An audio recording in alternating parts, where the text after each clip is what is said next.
اس لیے انہوں نے منع کر دیا. انہوں نے کوئی جمہوریت کی خدمت نہیں کی ہے. وہ کوئی اتنے باصولی وزیر اعظم، بدقسمتی سے یہ حکومت اتنی باصولی حکومت نہیں ہے. اگر یہ باصول ہوتے تو نہ صدر کو اس طرح استثنا دے جاتے جو غیر اخلاقی ہے، غیر مذہبی ہے. مطلب یہ ہے کہ ہمارا دین بھی، اب تو اس پہ کوئی بحث نہیں ہے کہ ہمارے دین میں بھی اس چیز کی اجازت نہیں ہے، لیکن آپ نے پھر مارشل صاحب کو دیا، صدر صاحب کو استثنا دیا تو پھر وزیر اعظم کو بھی دے دیتے. لیکن وزیر اعظم کو اسی لیے نہیں دیا کہ پھر عمران خان صاحب کو بھی اس کا بینیفٹ ہوتا اور انہیں پھر رہا کرنا پڑتا.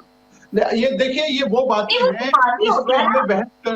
وہ تو ماضی ہو گیا نا، اب تو یہ یہاں سے چلنا تھا نا.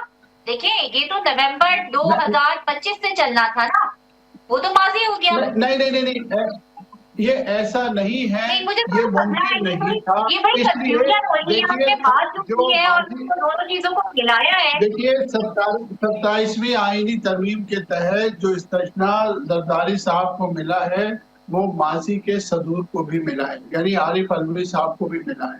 اسی طرح یہ وزیر اعظم پر بھی ہوتا اور بڑا عجیب سا لگتا کہ وزیر اعظم صاحب نے استثنا لے لیا اور آئندہ کے لیے کر لیا، اور پاس جو فارمر پرائم منسٹر ہیں ان کے لیے یہ فیسلٹی نہیں ہے.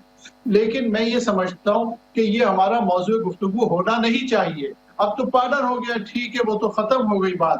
ہمیں آگے بات کرنی چاہیے کہ یہ جو مطلب میں یہی سمجھتا ہوں کہ یہ کوئی جمہوری معاملہ تو نہیں ہے کشمیر کی اسمبلی کا، یہ تو ایک بارگیننگ کا نتیجہ ہے. یہ طے شدہ تھا کہ پیپلز پارٹی کو یہاں کی وزارت عظمیٰ ملے گی، سو ان کو مل گئی. انہوں نے تو پاکستان کی عدالتیں ختم کر دی، پارلیمنٹ کا کردار ختم کر دیا.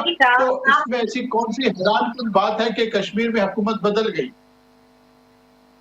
نہیں دیکھیں، آپ کا جو تجزیہ ہے نا وہ بڑا ایک جس کو جیسے کہتے ہیں نا ایک وزن ہوتا ہے اس کے اندر. تو آپ یہ کیسے جمہوری نہیں ہے؟ آپ مجھے سمجھائیں کیسے جمہوری نہیں ہے؟ ایک اسمبلی نے کہا کہ ہم تحریک اعتماد لانا چاہتے ہیں، یہ رائٹ ہوتا ہے، وہ لے آئے، کامیاب ہو گئی، دوسرے وزیر اعظم منتخب ہو گئے. یہ کیسے جمہوری عمل نہیں ہے؟ یہ اسی طرح جمہوری ہے جیسے دیکھیے